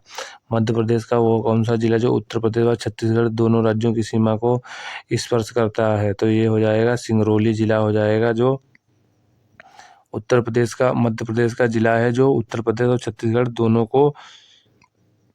की सीमाओं को स्पर्श करता है। तो इम्पोर्टेंट ये प्रश्न है, याद रख सकते हैं इसे। ऊपर एक कौन सा हो जाएगा, मध्य प्रदेश का झाबुआ जिला है जो किसके साथ, झाबुआ जिला है जो गुजरात और राजस्थान की दोनों सीमाओं को स्पर्श करता है। इधर मध्य प्रदेश का एक जिला दूसरा हो जाएगा सिंगरौली, जो कि उत्तर प्रदेश छत्तीसगढ़ दोनों की सीमाओं को स्पर्श करता है। मध्य प्रदेश का वह कौन सा जिला महाराष्ट्र व छत्तीसगढ़ दोनों की सीमा को स्पर्श करता है, तो बालाघाट जिला हो जाएगा। तो भाई आप लोगों से उम्मीद है कि वीडियो को लाइक और चैनल को सब्सक्राइब जरूर कर दें। धान का कटोरा किस राज्य का उपनाम है, तो छत्तीसगढ़ को धान का कटोरा का उपनाम के नाम से फेमस है। वहीं बात कर लेते हैं किस उत्तर पूर्वी राज्य को पूर्वी ज्योतिष का स्थान प्राग्ञ ज्योतिषपुर के नाम से जाना जाता है। तो असम को आपसे पूछा जाए डायरेक्ट कि असम का पुराना नाम पूछ ले, या पूर्वी ज्योतिष प्राग्ञ ज्योतिषपुर के नाम से जाना जाता है, तो ये असम को, यानी कि असम को। वहीं बात कर लेते हैं किस भारतीय राज्य को मसालों का बगीचा कहा जाता है, तो केरल को कहा जाता है। किन उत्तरी पूर्वी राज्यों को 7 बहनों या 7 सिस्टर की संज्ञा दी गई है, तो 7 सिस्टर के अंतर्गत ये काफ़ी क्वेश्चन पूछा जाता है। तो ये 7 सिस्टर के अंतर्गत ये हो जाएगा अरुणाचल प्रदेश, असम, मेघालय, मणिपुर, मिजोरम, नागालैंड, ये त्रिपुरा। इनको 7 सिस्टर या 7 बहनों के नाम से जाना जाता है, तो इसे याद रख सकते हैं आप लोग। वहीं चार धाम कौन कौन से हैं, बद्रीनाथ, केदारनाथ, यमुनोत्री, गंगोत्री किस राज्य में स्थित हैं, ये सभी को पता होगा, तो उत्तराखंड में है। 4 धाम आपसे पूछा जाए तो कौन कौन से 4 धाम हैं, बद्रीनाथ, केदारनाथ, यमुनोत्री और गंगोत्री किस भारतीय राज्य में है, तो ये हो जाएंगे उत्तराखंड में। वहीं बात कर लेते हैं उगते सूरज की भूमि के नाम से किस भारतीय राज्य को जाना जाता है, तो ये जो अरुणाचल प्रदेश को जाना जाता है उगते सूरज की भूमि के नाम से। नेक्स्ट देख लेते हैं किस भारतीय राज्य को पूरब का स्विट्जरलैंड कहा जाता है, तो पूरब का स्विट्जरलैंड आपसे पूछा जाए तो नागालैंड को कहा जाता है पूरब का स्विट्जरलैंड। उगते सूरज की भूमि के नाम से किस भारतीय राज्य को जाना जाता है, तो अरुणाचल प्रदेश को। और 4 धाम कौन कौन से हैं, बद्रीनाथ, केदारनाथ, यमुनोत्री, गंगोत्री किस राज्य में स्थित हैं, तो उत्तराखंड में। और भारत का सबसे ऊंचा बांध टिहरी बांध उत्तराखंड में ही स्थित है, ये भी याद रखें आप लोग। भारत किस राज्य को भारतीय पूरब का स्विट्जरलैंड कहा जाता है, नागालैंड को। किस भारतीय राज्य को 5 नदियों के राज्य के तौर पर 5 नदियों के राज्य के तौर पर जाता है, तो ये पंजाब को जाता है। नेक्स्ट देख लेते हैं, नेक्स्ट क्या है, किस भारतीय राज्य को सिलिकॉन स्टेट के नाम से जाना जाता है, यहाँ जान लिखा है तो जाना जाता है, तो कर्नाटक राज्य को। नेक्स्ट देख लेते हैं भारत में सिलिकॉन वैली कहाँ स्थित है, तो सिलिकॉन वैली कहाँ स्थित है, बेंगलुरु में। नेक्स्ट देख लेते हैं भारतीय राज्य को पहले स्टेट ऑफ मैसूर भी कहा जाता था, तो स्टेट ऑफ मैसूर कर्नाटक को कहा जाता था, ये भी याद रखें, स्टेट ऑफ मैसूर कर्नाटक को कहा जाता था। कोचीन का जुड़वा नगर कौन सा है, तो एर्नाकुलम है केरल का। कोचीन का जुड़वा नगर कौन सा है, कोचीन कहाँ पड़ता है, तो केरल में पड़ता है। कोचीन का जुड़वा नगर कौन सा हो जाएगा, एर्नाकुलम हो जाएगा। नेक्स्ट देख लेते हैं भारत का कोहिनूर किस भारतीय राज्य को कहते हैं, तो किसे कहते हैं, भारत का कोहिनूर किस भारतीय राज्य को कहते हैं, तो इसे कहते हैं आंध्र प्रदेश को। पाट अंचल किस भारतीय राज्य में अवस्थित है, तो ये किस में हो जाएगा, पाट अंचल जो है झारखंड में अवस्थित है। वहीं बात कर लेते हैं असम कितने राज्य से घिरा है। तो असम कितने राज्यों से घिरा है, तो ये आपको बताना है। तो ये 7 राज्यों से घिरा हुआ है असम। उत्तर दक्षिण गलियारे किन 2 भारतीय शहरों को जोड़ते हैं। उत्तर दक्षिण गलियारे तो ये किसको हो जाएंगे, श्रीनगर को कन्याकुमारी से। पूर्व पश्चिम गलियारे किन शहरों को जोड़ते हैं, तो ये पोरबंदर गुजरात हो जाएगा, सिलचर असम। तो ये पूछा जाएगा आपसे, पूर्व पश्चिम गलियारा किन भारतीय शहरों को जोड़ते हैं, तो पोरबंदर गुजरात में और सिलचर कहाँ, असम में पड़ता है। और उत्तर दक्षिण गलियारे किन 2 भारतीय शहरों को जोड़ते हैं, तो ये श्रीनगर और कन्याकुमारी हो जाएंगे। नेक्स्ट देख लेते हैं भारत में कुल केंद्र शासित प्रदेश कितने हैं, तो ये 8 हो जाएंगे। 8 केंद्र शासित प्रदेश हैं। नेक्स्ट देख लेते हैं क्षेत्रफल की दृष्टि से भारत का सबसे बड़ा केंद्र शासित प्रदेश कौन सा हो जाएगा, तो ये लद्दाख हो जाएगा। कौन सा, लद्दाख। नेक्स्ट देख लेते हैं भारत की क्षेत्रफल की दृष्टि से भारत का सबसे छोटा केंद्र शासित प्रदेश कौन सा हो जाएगा, तो सबसे छोटा लक्षद्वीप हो जाएगा। केंद्र शासित प्रदेश सबसे बड़ा लद्दाख हो जाएगा। नेक्स्ट देख लेते हैं जनसंख्या की दृष्टि से भारत का सबसे बड़ा केंद्र शासित प्रदेश। तो जनसंख्या की दृष्टि से अभी देखा, क्षेत्रफल की दृष्टि से सबसे बड़ा तो केंद्र शासित प्रदेश लद्दाख, सबसे छोटा लक्षद्वीप हो जाएगा। क्षेत्रफल की दृष्टि से वहीं बात कर लेते हैं जनसंख्या की दृष्टि से केंद्र शासित प्रदेश सबसे बड़ा कौन सा, दिल्ली हो जाएगा। भारत का वह कौन सा केंद्र शासित प्रदेश है जो 3 राज्यों में स्थित है, तो 3 राज्यों में स्थित केंद्र शासित प्रदेश कौन सा है, पुडुचेरी या पांडुचेरी से कहते हैं। तो 3 राज्यों में स्थित यमन किस में है, आंध्र प्रदेश में, कराईकल तमिलनाडु में है, माहे केरल में है। तो ये भी याद रखें, पांडुचेरी या पुडुचेरी ऐसा एक केंद्र शासित प्रदेश है जो 3 राज्यों में स्थित है। यमन यानी कि आंध्र प्रदेश, कराईकल तमिलनाडु में, माहे केरल में है। ये 3 राज्यों में फैला हुआ है। नेक्स्ट देख लेते हैं भारत का एकमात्र बेरन द्वीप सक्रिय ज्वालामुखी है। तो भारत का ऐसा पूछ लिया जाए आपसे, एकमात्र सक्रिय ज्वालामुखी कौन सा है, तो बेरन है। ये किस में पड़ता है, अंडमान निकोबार में पड़ता है। तो भारत के राज्य एवं राजधानियाँ, तो राज्य राजधानियाँ आप सभी को पता ही होंगी। तो इसमें हम स्क्रॉल कर रहे हैं, आप लोग देख लें, नहीं पता है बाकी तो सभी को पता होंगी। जो तैयारी कर रहे हैं राजधानी बताने वाली कोई बात नहीं है इसमें। तो आंध्र प्रदेश की राजधानी आप लोग देख लें, आंध्र प्रदेश की राजधानी अमरावती है। 3 राजधानियों प्रस्तावित हैं, अमरावती, विधायी राजधानी कहाँ है, कुर्नूल है, न्यायिक कहाँ है, विशाखापट्टनम, और कार्यकारी भी है। तो राजधानी आप लोग देख सकते हो, स्क्रॉल कर रहे हैं, अगर राजधानी नहीं पता है तो फिर भाई गलत बात है।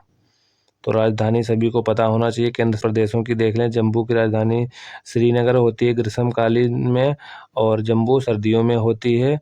तो जम्मू कश्मीर की आप लोग देख लें, इम्पोर्टेंट है, ग्रीष्मकालीन कहाँ, श्रीनगर होती है, और ठंड में सर्दियों में कहाँ होती है, ये जम्मू होती है। वहीं लद्दाख की लेह है, लद्दाख लेह, ला से लद्दाख, ला से लेह, तो इनको दोनों को पकड़ सकते हो आप। अंडमान निकोबार की पोर्ट ब्लेयर है, दिल्ली की राष्ट्रीय राजधानी नई दिल्ली, तो ये भी देख सकते हो आप लोग। एनसीआर, एनसीआर क्या होता है, एनसीआर आप लोगों को पता होगा। एनसीआर होता है नेशनल कैपिटल रीजन। वहीं दादरा और नगर हवेली, दमन दीव, इनकी राजधानी दमन ही है। दादर नगर हवेली और दमन और दीव की। लक्षद्वीप की कहाँ है, कवारती है। वहीं पुडुचेरी की कहाँ है, पांडुचेरी की पांडुचेरी है। और चंडीगढ़ की चंडीगढ़ है। तो स्वतंत्रता के पश्चात भारत में सम्मिलित किए गए विदेशी शासन अधीन क्षेत्र, तो जैसा कि आप सभी लोगों को पता है कि चंद्रनगर था, ये चंद्रनगर है जो स्वतंत्रता पूर्व सम्मिलित। ये गोवा जो है पुर्तगालियों से कब मुक्त हुआ था, तो 1961 में हुआ था। इसे फ्रांसीसी के अधीन कौन था, फ्रांसीसी के अधीन, ये पुर्तगाल के अधीन था। ये कौन सा था, पुर्तगाल के अधीन था पुडुचेरी जो। तो यहाँ पर देख सकते हो, यहाँ पर जो पुर्तगाली थे उनके अधीन कौन क्या था, तो दमन और दीव, ये दमन दीव और गोवा, दादर नगर हवेली ये किसके, पुर्तगालियों के अधीन थे, जो स्वतंत्रता के बाद भारत में मिलाए गए। वहीं फ्रांस के अधीन, तो फ्रांस के अधीन कौन कौन से थे, यहाँ पर थे पुडुचेरी, ये फ्रांसीसियों के अधीन, चंद्रनगर ये क्या थे, ये स्वतंत्रता पूर्व मिला लिया गया था और ये स्वतंत्रता के बाद भारत में मिलाया गया। तो इस प्रकार से आपसे क्वेश्चन पूछा जा सकता है, निम्नलिखित में से कौन सा केंद्र शासित प्रदेश जो है स्वतंत्रता के बाद भारत में मिलाया गया। तो जैसे दमन दीव 1961 में मिलाया गया, गोवा 1961 में मिलाया गया, दादर नगर हवेली ये 1954 में मिलाया गया। तो ये पुर्तगालियों के अधीन थे, कौन कौन से, दमन दीव था, गोवा था, दादर नगर हवेली ये पुर्तगालियों के अधीन थे, और ये फ्रांसीसियों के अधीन थे, कौन कौन से, पुडुचेरी और चंद्रनगर। और चंद्रनगर को 1946 में ही मिला लिया गया था। नेक्स्ट देख लेते हैं भारत। नेक्स्ट क्या है, मैकमोहन रेखा भारत व चीन के बीच लगती है। और वहीं बात कर लेते हैं रेड क्लिफ, अपना नल्ला पाकिस्तान के साथ सीमा लगती है। रेड क्लिफ दो देशों को अलग करती है, कौन कौन, पाकिस्तान, भारत और पाकिस्तान को अलग करती है। मैकमोहन जो है भारत चीन के साथ जो है भारत चीन को अलग करती है, मैकमोहन रेखा। डुरंड जो है भारत अफगानिस्तान के बीच, मगर अब ये नहीं लगती है, मतलब ये पाकिस्तान और अफगानिस्तान के बीच लगती है डुरंड रेखा। नेक्स्ट देख लेते हैं नेक्स्ट है भारत के प्रमुख चैनल व जल संधियां व विभाजक क्षेत्र। तो भारत के क्या है, जल संधियां, ये चैनल काफ़ी पूछे जाते हैं, 6 डिग्री, 8 डिग्री, 9 डिग्री, 10 डिग्री। तो ये चैनल याद कर लें आप लोग।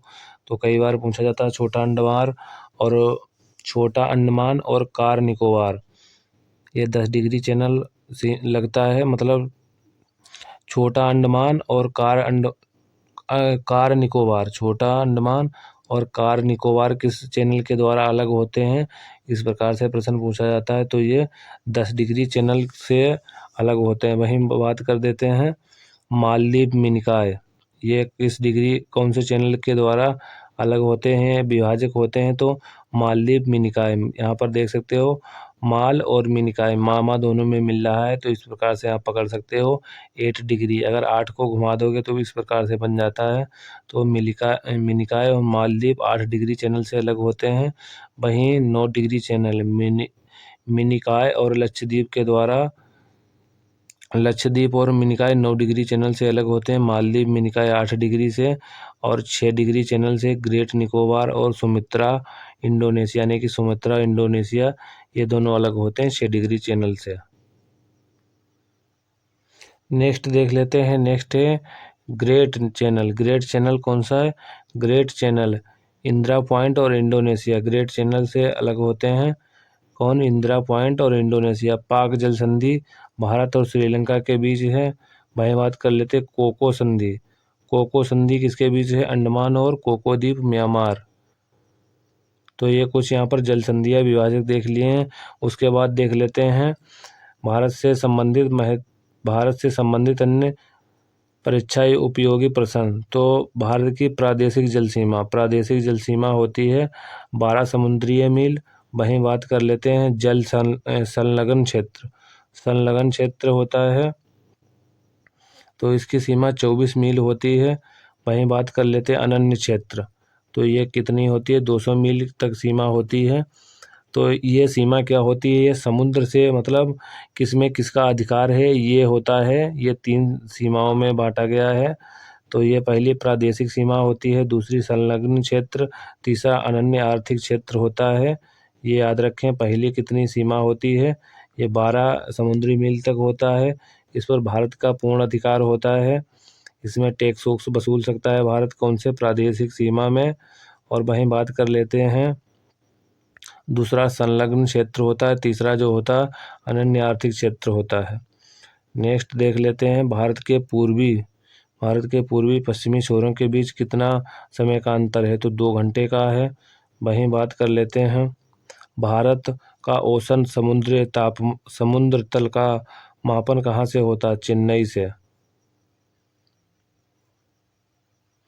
नेक्स्ट देख लेते हैं भारत में 21 दिसंबर को सबसे ज़्यादा प्रकाश अवधि कहाँ पर होती है, तो तिरुवनंतपुरम कहाँ पड़ता है, तिरुवनंतपुरम केरल में पड़ता है। वहीं बात कर लेते हैं फ्रांसीसी वास्तुकार ली कार्बूजियर ने कौन सा शहर डिजाइन किया था? तो ली कार्बूजियर ने चंडीगढ़ को डिजाइन किया था। चंडीगढ़ क्या है? केंद्र शासित प्रदेश है। तो क्या है? उडगमंडलम ऊटी में बसाव पैटर्न किस प्रकार का है? तो ये किस प्रकार का है? ये सीढ़ीदार रूपी हो जाएगा। कैसा? उडगमंडलम यानी ऊटी में बसाव, जो लोग रहते हैं, बसाव का जो है कैसा रूप है? तो ये सीढ़ी रूपी हो जाएगा। सीढ़ी रूपी हो जाएगा। नेक्स्ट देख लेते हैं, कोरी क्रीक कहाँ स्थित है? तो कच्छ के रण में है। नेक्स्ट देख लेते हैं, भारत का कौन सा स्थान विश्व का सबसे अधिक ठंडा है? आवासित स्थान है। तो ये कौन सा हो जाएगा? द्रास जम्मू कश्मीर में है। भारत का विश्व का दूसरा सबसे ठंडा स्थान। सरक्रिक कहाँ पड़ता है? विवादित जो है सरक्रिक जो है विवादित किन दो देशों के मध्य है? तो ये विवाद जो है सरक्रिक वाला भारत पाकिस्तान के मध्य है। 26 दिसंबर 2004 को सुनामी से भारत का कौन सा भाग पूर्णतः सागर में डूब गया था? तो इंदिरा पॉइंट, जिसे पिग्मेलियन पॉइंट कहते हैं। 2004 में जो सुनामी आई थी, तो ये हिस्सा कहाँ डूब गया था? ये समुद्र में डूब गया था। भारत का शुष्कतम स्थान कौन सा है? तो जैसलमेर सबसे शुष्कतम स्थान है। भारत पाकिस्तान के मध्य कश्मीर समस्या को लेकर कितनी बार युद्ध हुआ? तो ये 3 बार युद्ध हुआ है। भारत में कहाँ पर सूर्य कभी ऊर्ध्व नहीं होता है? तो ये प्रयागराज, उत्तर प्रदेश राइट आंसर हो जाएगा। भारत के उपमहाद्वीप में उष्णकटिबंधीय चक्रवातों द्वारा प्राय प्रभावित क्षेत्र कौन सा है? तो ये कोरोमंडल हो जाएगा।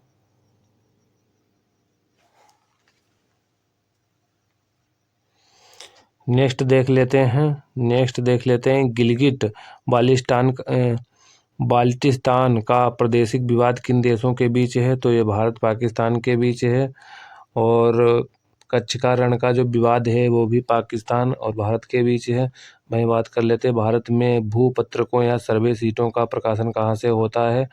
भारत में भूपत्रकों सर्वे सीटों का प्रकाशन देहरादून से होता है। दिल्ली के समीप के देशांतर पर स्थित कौन सा शहर है? बेंगलुरु है। नेक्स्ट देख लेते हैं, भारत का प्रथम मानचित्र किसने बनाया था? तो एन बिले ने 1752 में भारत का प्रथम मानचित्र बनाया था। तो कौन था ये? एन बिले 1752 में बनाया था। तो इसमें हमने क्या क्या कंप्लीट कर लिया अभी तक है? तो इसमें हमने कंप्लीट कर लिया है भारत का सामान्य परिचय और परदेशी विभाजन, यानी कि भारत का नामकरण, भारत का आकार, भौगोलिक स्थिति, मानक समय रेखा, कर्क रेखा, भारत के दूरस्थ बिंदु, पड़ोसी देश, भारत के राज्यों एवं केंद्र शासित प्रदेशों से संबंधित प्रश्न, वहीं भारत से संबंधित अन्य प्रतियोगी परीक्षाओं में जो प्रश्न पूछे जा सकते हैं वो कंप्लीट कर लिया। अब यहाँ पर हम कंप्लीट करने वाले हैं भारत की भूगर्भिक संरचना, जिसमें प्री कैम्ब्रियन और आर्कियन संरचना, धारवाड़ संरचना, कुड़प्पा संरचना और विंध्यन संरचना, प्री कैम्ब्रियन काल, और उसके बाद हो जाएगा पेलियोजोइक, और उसके बाद हो जाएगा गोंडवाना, दक्कन ट्रैप, मेसोजोइक युग और सेनोजोइक काल। ये सब इसमें कंप्लीट करने वाले हैं भारत की भूगर्भिक संरचना में। तो अब कवर करने वाले हैं भारत की भूगर्भिक संरचना। तो देख लेते हैं, स्टार्ट करने वाले हैं। तो आपसे उम्मीद करते हैं कि आप लोग चैनल को सब्सक्राइब और सपोर्ट ज़रूर करेंगे हमें। भारत की भूगर्भिक संरचना का विकास पेंजिया के अंगारा लैंड और गोंडवाना लैंड के विभाजन से प्रारंभ होता है। यहाँ प्री कैम्ब्रियन, आर्कियन, धारवाड़ और कुड़प्पा तथा विंध्यन संरचनाओं का विकास हुआ। तो पेंजिया क्या था?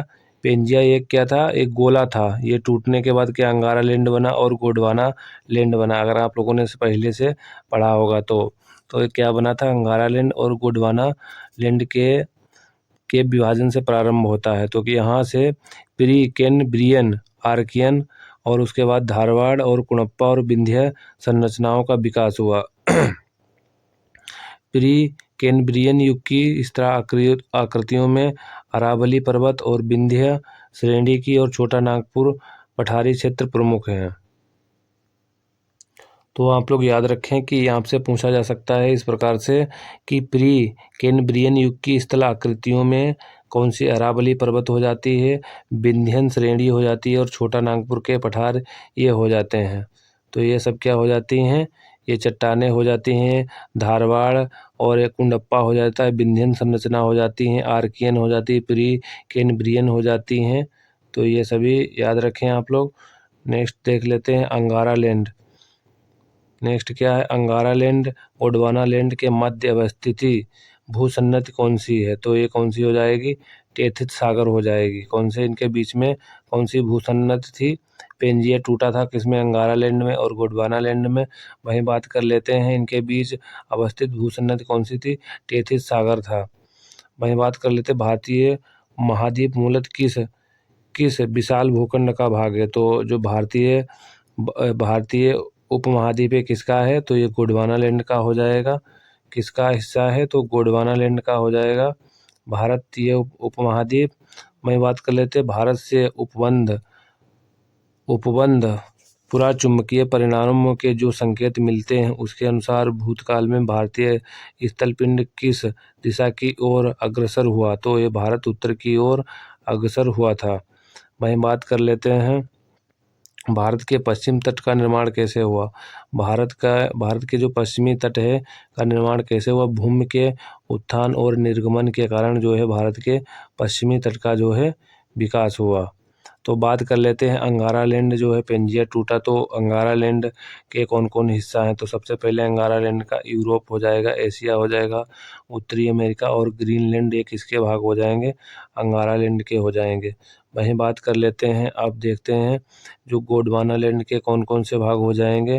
गोंडवाना लैंड के जो है प्रायद्वीपीय भारत हो जाएगा, वहीं अफ्रीका हो जाएगा, ऑस्ट्रेलिया और दक्षिणी अमेरिका, अंटार्कटिक और मेडागास्कर ये सभी किसके हो जाएंगे, गोंडवाना लैंड के हिस्सा हो जाएंगे। अंगारा लैंड का एशिया हो जाएगा, अंगारा से एशिया यूरोप उत्तरी अमेरिका और ग्रीनलैंड ये किसके भाग हो जाएंगे, अंगारा लैंड के। तो ये भी याद रखें, भारत का जो प्रायद्वीपीय भारत है उसका गोंडवाना लैंड का, भारत को भी है गोंडवाना लैंड का जो है हिस्सा मान सकते हो।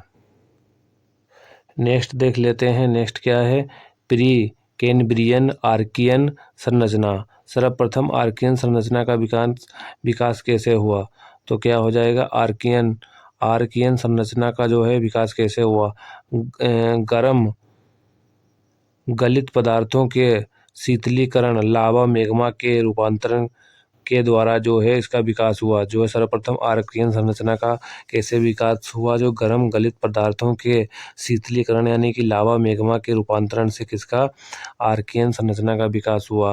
प्री कैम्ब्रियन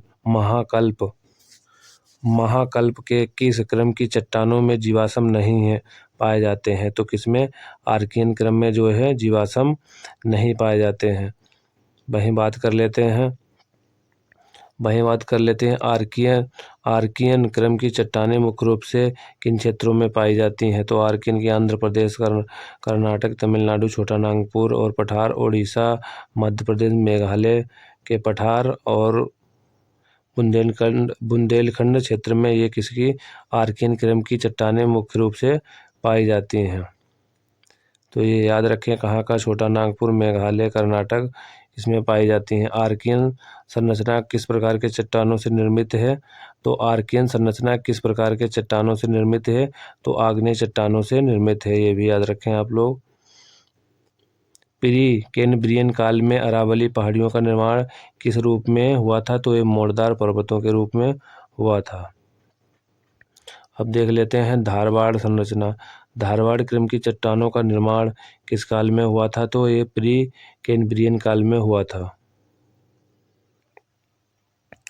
धारवाड़ किस क्रम की चट्टानी संरचना है, तो धारवाड़ जो है जीवाश्म रहित कायंत्रित अवसादी संरचना है। तो धारवाड़ किस प्रकार किस प्रकार की चट्टानी संरचना है?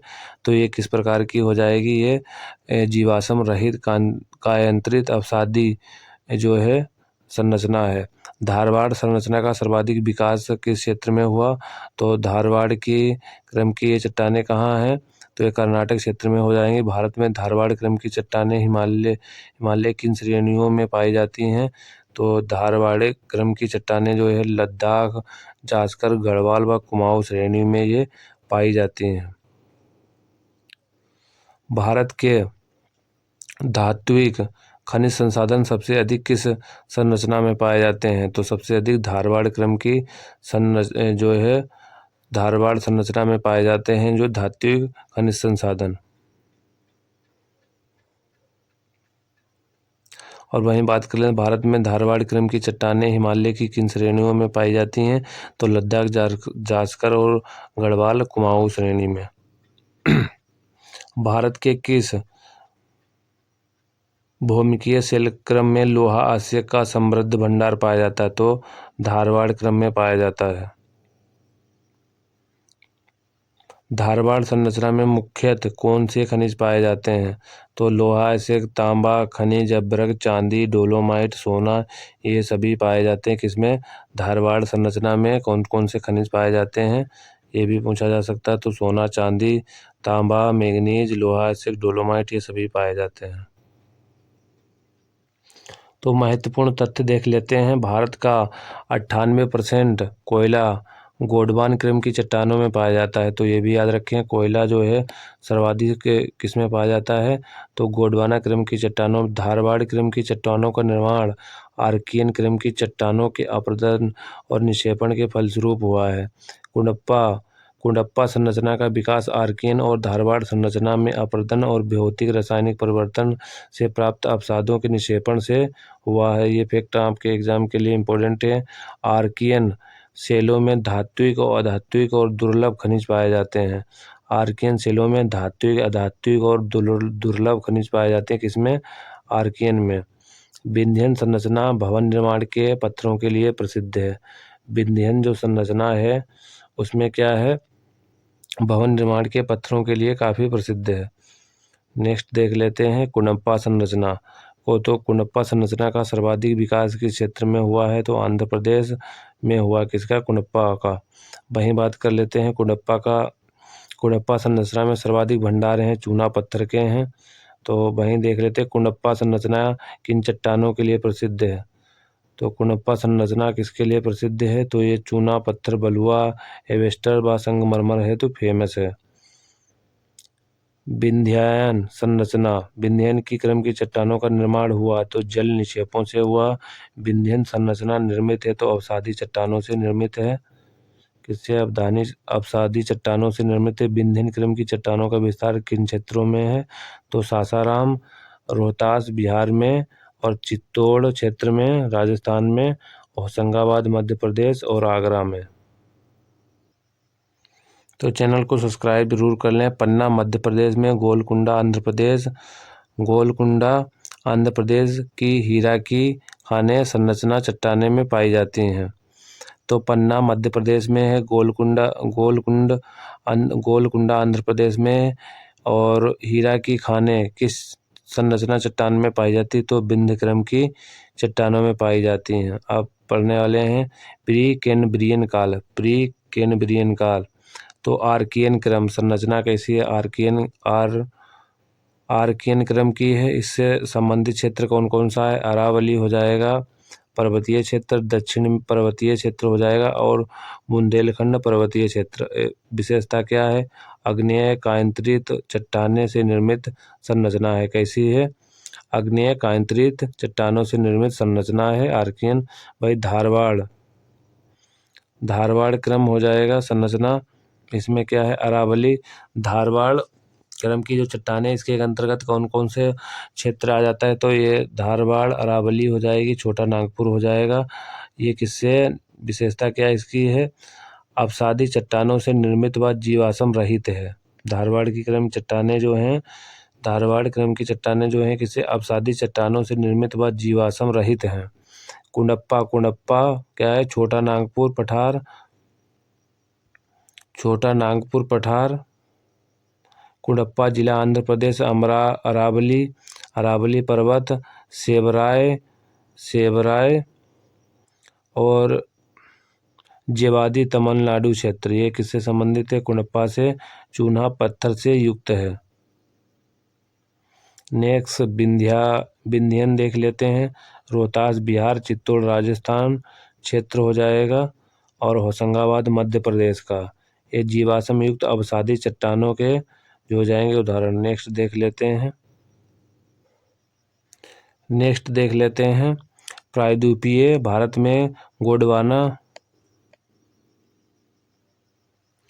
नेक्स्ट देख लेते हैं पैलियोजोइक गोंडवाना। प्रायद्वीपीय भारत में गोंडवाना संरचना का विकास किस युग में हुआ था? तो ये हुआ था कार्बोनिफेरस पर्मियन युग में हुआ था। गोंडवाना संरचना का निर्माण कैसे हुआ था? तो अवसादों के निक्षेपण से हुआ था। गोंडवाना संरचना का निर्माण कैसे हुआ था? अवसादों के निक्षेपण से हुआ। गोंडवाना लैंड के टूटने का क्रम किस युग में प्रारंभ हुआ था? जुरासिक युग में हुआ था।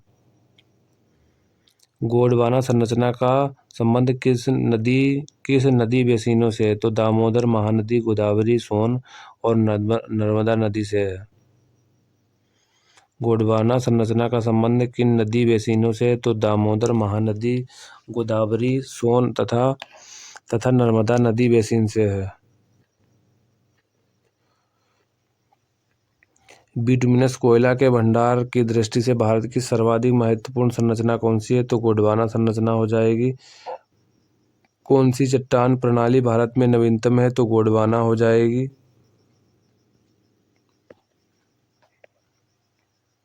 दक्कन ट्रैप मेसोजोइक युग। दक्कन ट्रैप को मेसोजोइक युग कहा जाता है। किस चट्टान से निर्मित है?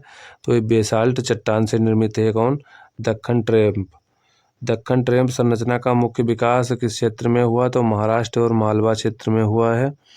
वहीं बात कर लेते हैं दक्कन ट्रैप संरचना का विकास किन अन्य क्षेत्रों में है? तो गुजरात के काठियावाड़, कर्नाटक के बेंगलुरु, मैसूर पठार, आंध्र प्रदेश, तेलंगाना के पठार, छोटा नागपुर का पठार और राजमहल पर्वत क्षेत्र।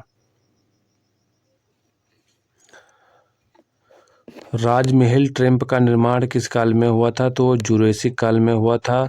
दक्कन ट्रैप का निर्माण किस काल में हुआ था? क्रेटेशियस काल में हुआ था। आदि नूतन। भारत के दक्कन के पठार में बेसाल्ट निर्मित लावा शिलाओं का युग का निर्माण कब हुआ था? तो क्रेटेशियस युग में हुआ था। नेक्स्ट देख लेते सेनोजोइक काल। सेनोजोइक काल का अर्थ होता नवीनतम जीवन होता है।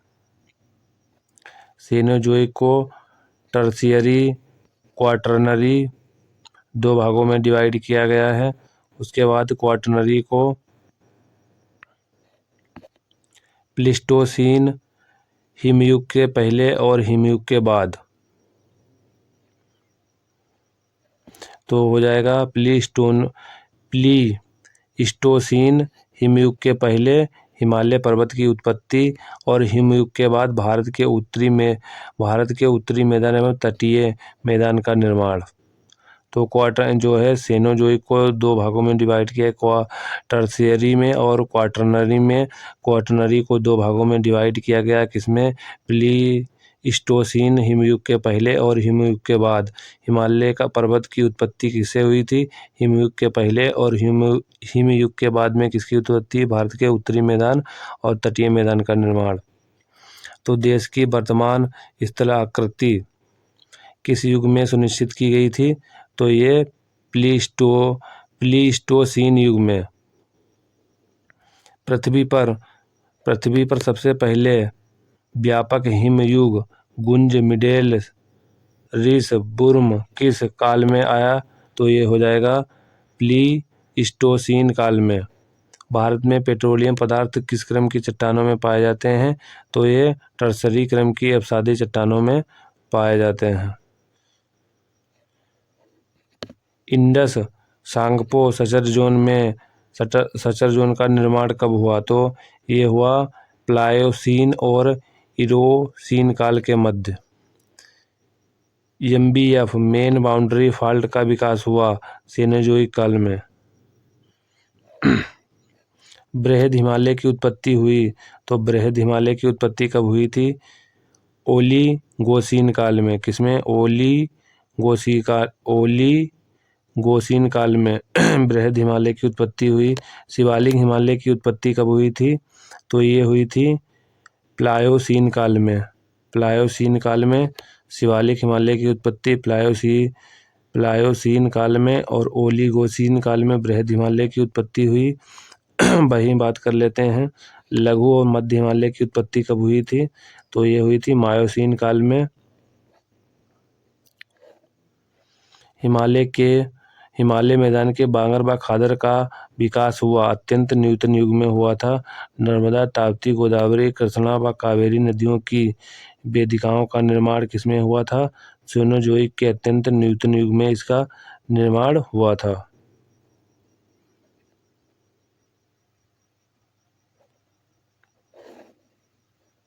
राजस्थान मरुस्थल, थार मरुस्थल किसका विस्तार है? तो किसका है? प्लीस्टोसीन एवं अभिनव जमाव का। पश्चिमी घाटी का निर्माण काल है, तो उत्तर न्यूटन काल। अब कवर करने वाले हैं भारत के भू आकृतिक प्रदेश। तो अब देखने वाले हैं भारत के भू आकृतिक प्रदेश। तो आज की वीडियो में बस इतना ही। तो हमने यहाँ पर किसको किसको कवर कर लिया है। यहाँ पर भारत का सामान्य परिचय और प्रादेशिक विभाजन, उसके बाद भारत की भूगर्भिक संरचना को कंप्लीट कर लिया है। अब इसके बाद आने वाले हैं दूसरा वीडियो लेके आएंगे, उसमें हम क्या कवर करेंगे? इसमें भारत के भू आकृतिक प्रदेश और अपवाह तंत्र को कंप्लीट करेंगे।